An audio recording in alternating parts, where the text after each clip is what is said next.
नारायण नारायण बदरी नारायण नारायण नारायण बदरी नारायण नारायण नारायण बदरी नारायण नारायण नारायण मुक्ति नारायण नारायण नारायण ये सब नारायण नारायण नारायण केशव नारायण नारायण नारायण।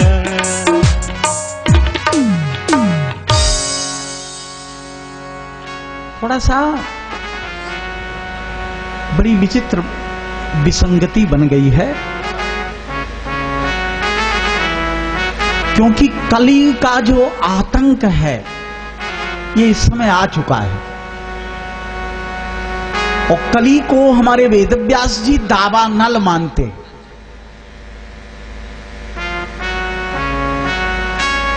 8 प्रकार की अग्नि है, जिसमें दावाग्नि, बड़वाग्नि, ये सब ऐसी अग्नि नहीं है। समुद्र के ऊपर बड़वाग्नि उठती है और समुद्र के जल को जला देती है। दावाग्नि जंगल में उठती है और लकड़ी को पत्थर बना देती है।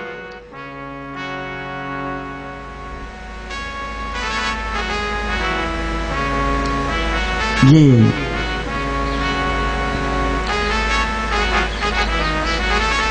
सौनक जी महाराज कहते हैं,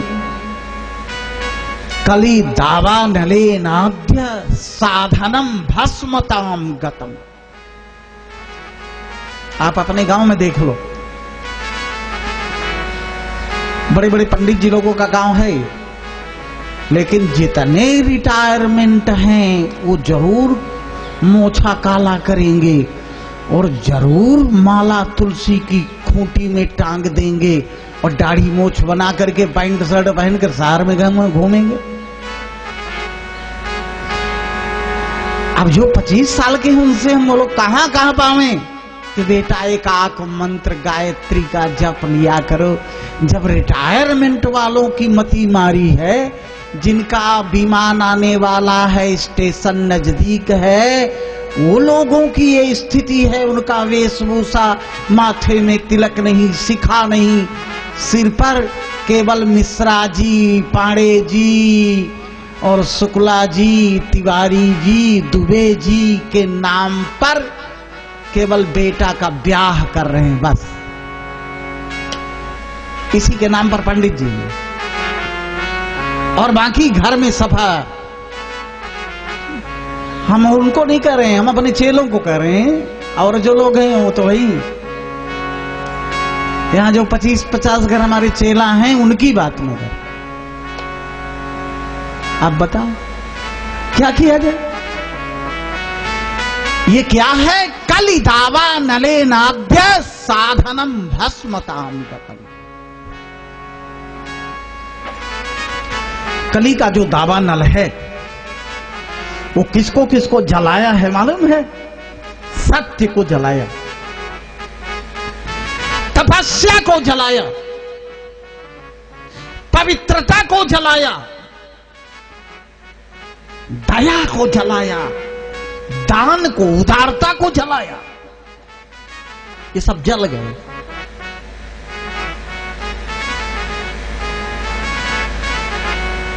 सत्यम नास्ति तपः शौचम दया दानम न विद्यते। जैसे जैसे कलयुग आ रहा वैसे वैसे बात। पहले आप लोगों को याद होगा, जो बुजुर्ग लोग हैं इनको याद है, पहले साधुओं की जमात चलती थी। एक एक गांव में 50-50 साधु आते थे और उनके खाने पीने की सारी व्यवस्था होती थी।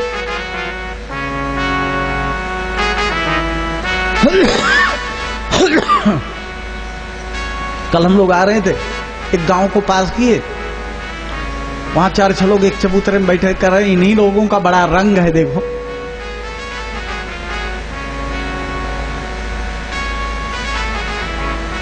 ये दाढ़ी इतनी लंबी लंबी जो बढ़ी है, ये खाद और सिंचाई से नहीं बढ़ी,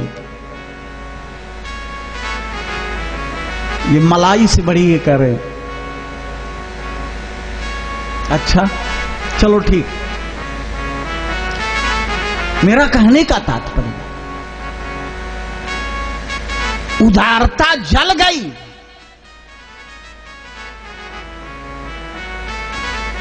हर व्यक्ति के हृदय में धर्म के प्रति उदारता न हो तो चलो ठीक है, अपने बाल बच्चों के प्रति उदारता नहीं, अपने भाई के प्रति उदारता नहीं है, अपनी बहन के प्रति उदारता नहीं है, अपनी संस्कृति के प्रति उदारता नहीं, अपने धर्म के प्रति उदारता नहीं, और तो अन्य लोगों को, साधु महात्मा के प्रति उदारता ना हो, ब्राह्मणों के प्रति उदारता ना हो, गुरु ब्राह्मण के प्रति उदारता ना हो चलेगा, लेकिन अपने स्वजनों के प्रति से उदारता जल गई। इस कलयुग ने ये जलाया।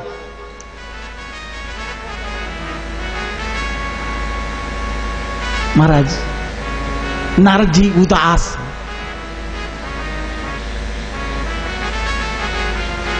चेहरा उतरा देख करके सनकादिकों ने पूछा,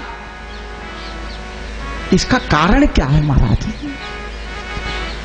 कुतश्चिंता तुरो भवान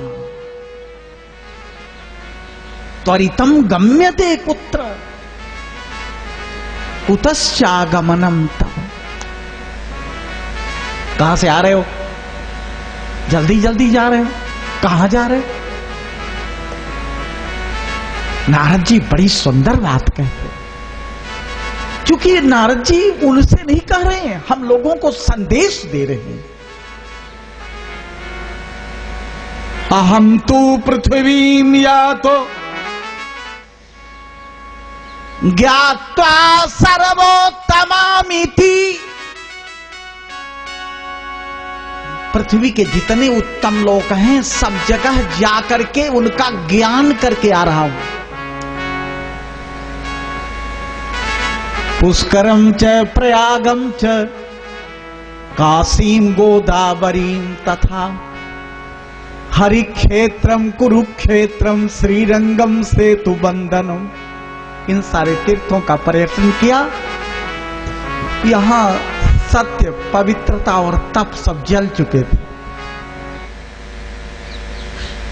अब केवल एक काम बचा है, उदरम भरणो जीवा। जो लोग पढ़े लिखे थे, उच्च कोटि के ज्ञानी हुआ करते थे, वो सब ज्ञानी कहां चले गए? बड़ी सुंदर ध्वनि पूर्वक व्यंग का आलोक व्यास जी लिखते हैं के बरा का कूट भाषिणा। वो लोग अपने को सबसे बड़ा पंडित मान रहे हैं, जो श्रुति का नाम नहीं जानते, पुराण का एक भी श्लोक नहीं जानते, वो घाघ की कहावत कह के भागवत की कथा सुना रहे हैं।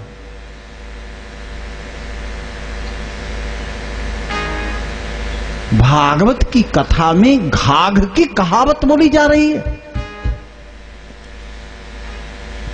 अब पंडिताई कहां बचेगी? अब तो मातु पिता लकनी बोलावही, मातु पिता लकनी बोलावही। उदर भरई सोई जतन सिखावही, उदर भरई सोई जतन सिखावही। कितने लोग यहाँ के पढ़े लिखे इंजीनियर, पीसीएस हमसे मिलते, महाराज जी एक खुशखबरी आपसे बताना। हाँ बोलो। हमारा लड़कवा अमेरिका चला गया। अमेरिका जाने का उनको इतनी बड़ी प्रसन्नता है कि वो बताते फिर रहे हैं, लेकिन अमेरिका में पिंडा नहीं पारा जाता, अमेरिका में तिरही नहीं की जाती, अमेरिका में पितर गया नहीं ले जाए जाते। ये उनको प्रसन्नता है कि मरने के बाद मैं गांव वाले पीपर पे चढ़ के हिलाऊंगा सारी रात।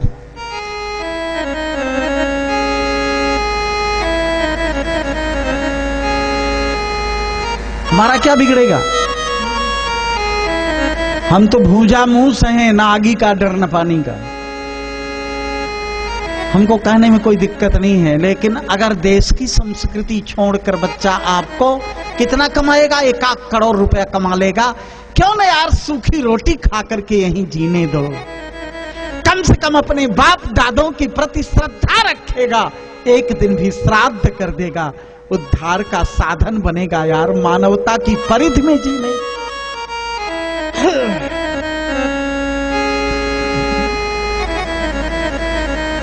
नारद जी ने कहा मैं घूमते घूमते गया, चारों आश्रमों में देखा, ब्रह्मचर्य आश्रम में अनुशासन नहीं, गृहस्थ आश्रम में गया तो वहां पति पत्नी झगड़ा कर रहे थे और इतना लोभ उनके अंदर था कि कन्या विक्रयणो लोभात, बेटी बेची जा रही थी। दंपति का कलकन देखकर आज आप लोग भी इस पर, समाज के लोग चिंतन करो, कचहरी चले जाओ, डाइवोर्स के मुकदमा कम से कम हर कचहरी में 5-5 हजार पड़े हैं। अब पड़ोसी पड़ोसी का झगड़ा बंद हो गया, अब झगड़ा है केवल घर वाली से। इतना उदार हृदय तुम्हारा नहीं। आगे कथा आएगी भागवत जी में, शंकर जी 87,000 वर्ष तक बिगड़ी हुई पत्नी को मनाने के लिए नेत्र बंद कर लेते, डाइवोर्स नहीं हुआ। आज थोड़े से स्वार्थ के लिए 10-5 हजार रुपए के लिए पत्नी कहती कि नहीं मैं दूसरा पति करूंगी, अब डाइवोर्स दो। हमारे खानदान में विशेषकर ब्राह्मण क्षत्रिय समाज में बेटियां विधवा हो जाती थी, सारा जीवन व्यतीत कर लेती थी तप करके। आज नंबर 2, नंबर 3, नंबर 4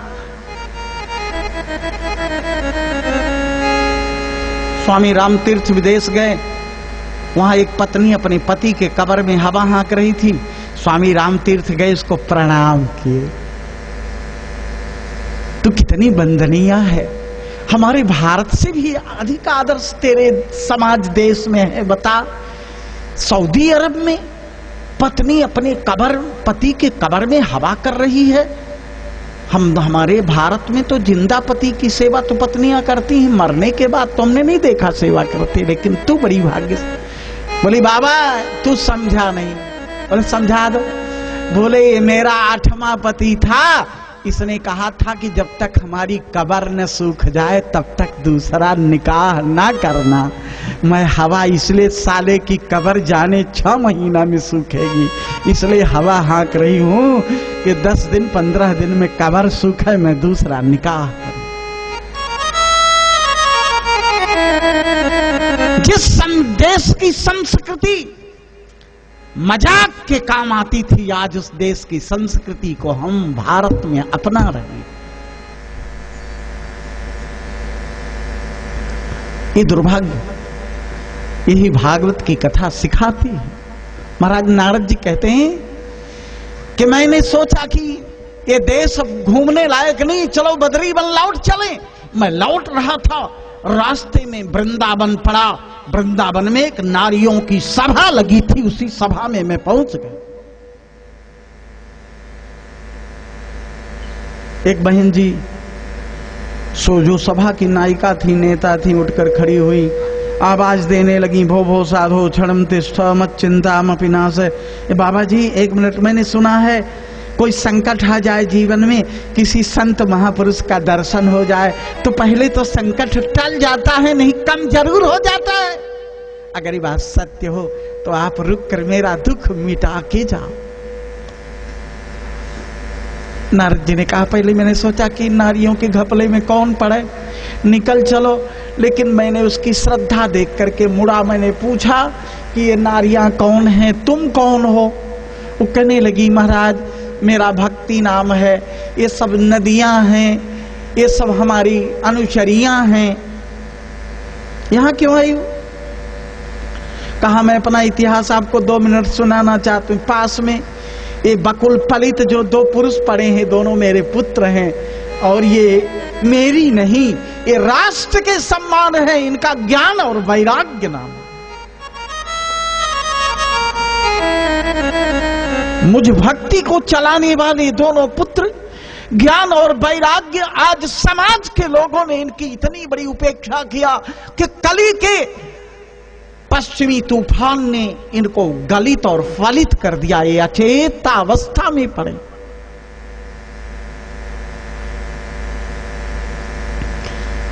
मैं द्रविड़ में उत्पन्न हुई, कर्नाटक में सयानी हुई, थोड़ा थोड़ा महाराष्ट्र गुजरात में बूढ़ी होकर भाग के चली आई। सोचा कि वृंदावन में भक्ति का सिंचन होगा और ज्ञान वैराग्य मेरे दोनों पुत्र चिरायुष्ता को प्राप्त करेंगे। ये वृंदावन की स्थिति है। ज्ञान और वैराग्य दोनों मरणासन्न पड़े। नारद जी ने कहा चिंता न करो, 1-2 कहानी सुनाते हैं, मैं तुम्हें बताता हूं। द्रौपदी महारानी द्रौपदी च परित्राता जेन कौरव कस्मलात। कौरवों ने उसे नग्न करना चाहा, और लेकिन कन्हैया के उस 5 मीटर साड़ी को पर्वत लगा दिया। दुस्शासन का दुस्साहस टूट के चकनाचूर हो गया।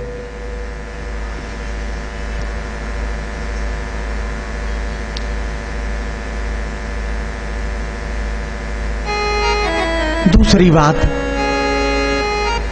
पालिता गोप सुंदरिया। गोप सुंदरिया एक एक पलक कन्हैया को देखती, अपने अपने झरोखे से, अपनी कजराली आंखें, अपने नूपुर, अपने पायजेब को बजाता हुआ किसी दरवाजे से झांकेगा तो मैं इशारा करके बुलाऊंगी, और आएगा तो उसे नचाऊंगी। मैया यशोदा ने सारी खिड़की दरवाजा बंद कर लिया, अब बाहर नहीं निकलने दूंगी। ये गोबर चुट्टी नजर लगा देती मेरे लाला पे, टोना मार देती।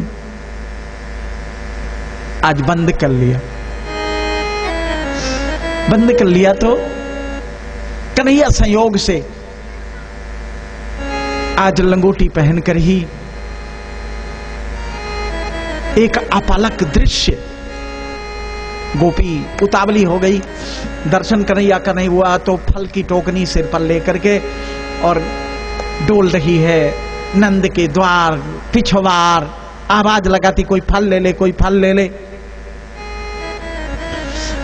कन्हैया की नजर गई तो देहात में एक परंपरा है, जैसे छोटा बच्चा है, माताओं के नाती है, पोता है, कोई फल बेचने वाली द्वार से निकली तो एक अंजलि कोई भी धान्य दे देती और कह देती कि मेरे लाला के लिए एक फल दे दो।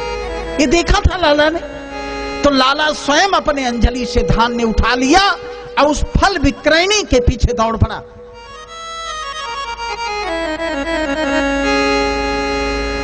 वो फल विक्रयणी पीछे मुड़ी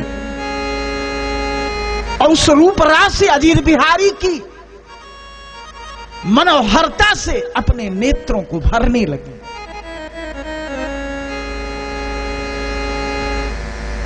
काले घुघराले बालों की अलकावली से पायजेहर की झनकार से दौड़ता दौड़ता उस फल विक्रयणी के पास तक पहुंचा। फल विक्रयणी ने टोकनी उतार दिया। कन्हैया ने, अब तो एक भी धान्य नहीं बचा था, हाथ में अंगुलियों के ऊपर पे नाजुक करार बिंदों की कनी खिकाएं, धान का संबल वजन कहां संभाल पाती, सब बिखर चुका था, एक भी धान्य नहीं बचा था हाथ में। फिर भी कन्हैया ने अपने दोनों खाली हाथों को उसके टोकनी में डाल के कह दिया, दो मुझे फल। ये धान्य के बदले फल। उसको याद ही नहीं कि कन्हैया ने दिया क्या। वो दोनों हाथों के संबल में फल को का अध्यारोहण करने लगी। फल भरने लगी, ना जाने सारी टोकनी खाली हो गई। इस छोटे हाथों में इतना फल कैसे आ गया, इसको समझ भी नहीं पाई।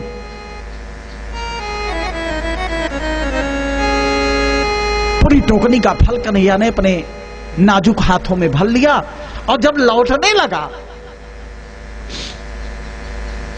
तो जैसे किसी धनपति का एक एक धन कम होने लगे। तब तक अपलक देखती रही जब तक कन्हैया आंगन के भीतर नहीं चला। जब आंखें ओझल चला गया तो फिर उस टोकनी को सिर पर लेकर के वो निराश वापस लौटी। और जब वापस लौटी तो टोकनी वजन बताने लगी। सोची कि अरे फल तो सब कन्हैया को दे दिया, ये वजन क्या बताती। टोकनी उतार के रास्ते में देखी तो नीलम पोखराज पन्ना माणिक के वैदूर्य हीरा से टोकनी भरी थी। ये गोपालिता गोप सुंदरिया सकृष्ण क्वापि नो गतः। वो कन्हैया कहीं गया नहीं है, आज भी है। लेकिन उसने कहा तब जानू, भक्ति ने कहा तब जानू जब मेरा काम बने और आप कृपा करके आप जाओगे तो बन जाए। नारद जी ने कहा अच्छा ये लफड़े में फंसा मैं नारियों के। फिर तमाम उपाय किया उन्होंने, वेद का पाठ किया, गीता का पाठ किया, जय घोष किया, उपनिषदों को बांचा, कीर्तन कराया, सब कुछ कराया, कोई परिवर्तन नहीं। नारद जी ने कहा बड़ी खिल्ली उड़ेगी, लोग कहेंगे कितनी लंबी लंबी दाढ़ी रखा के लोग, तिलक लगा के लोग, कंठी माला पहन के लोग विचरते हैं, इनके भी कोई दम दिलासा नहीं। नारद जी को चिंता हो, और जब चिंता हो गई तो नारद जी की चिंता के समन का उपाय आकाशवाणी। व्योमवाणी तदैवाभूत मारिषे खिद्यतामिति। हे ऋषिवर्य आप चिंता ना करें, उद्यमः सफलस्तेयं भविष्यति न संशयः। आपका उद्यम कभी असफल नहीं होता, संत का उद्यम कभी असफल होता ही नहीं। एतदर्थम तु सत्कर्म सुरर से तुम समाचार। एक सत्कर्म आपको करना पड़ेगा। तत्ते कर्माभिधास्यन्ति, इसी से सारे काम बन जाएंगे। क्योंकि साधवः साधु भूषणा, क्योंकि साधु साधना के आभूषण होते हैं। इसलिए आप उसी सत्कर्म को प्रतिपादित करो, उसी से ज्ञान वैराग्य भक्ति की समस्या का निदान हो जाए। अब ये तदर्थम तू सत्कर्म। अब सोचने लगे कोई साधु मिले तो साधु है बताएगा कि क्या है साधन। नारद जी लगे ढूंढने, एक साधु को पकड़े। महाराज आकाशवाणी हुई थी आप साधु हो। अरे उसने कहा नारद बाबा मेरे चक्कर में ना पड़ो, वो साधु मैं नहीं। एक और आगे साधु को पकड़े। अरे बोले महाराज वो आकाशवाणी आपको बेवकूफ पागल बनाया, अब कुछ नहीं होता जाता, कलयुग है। इस तरह से भटकते नारद जी तब पहुंचे सनकादिकों के पास। सनकादिकों ने कहा भागवत की अवधारणा आपके हृदय में है, यही अवधारणा से भागवत तत्व का बोध भक्ति को कराओ, समस्या का निदान हो जाएगा। और जब 12 स्कंद का पारायण किया नारद जी ने, देखते देखते ज्ञान वैराग्य सुगम गाए और उठ करके भक्ति देखती है कि मेरे दोनों पुत्र जवान हो गए और नारद जी के चरणों में लिपट गए। जयति जगति माया जस्य काया धवस्ते वचन रचनमीकं केवलं चाकलय्य। ध्रुव पदम पियातो जत कृपातो ध्रुवोयम सकल कुशल पात्रम ब्रह्मपुत्रम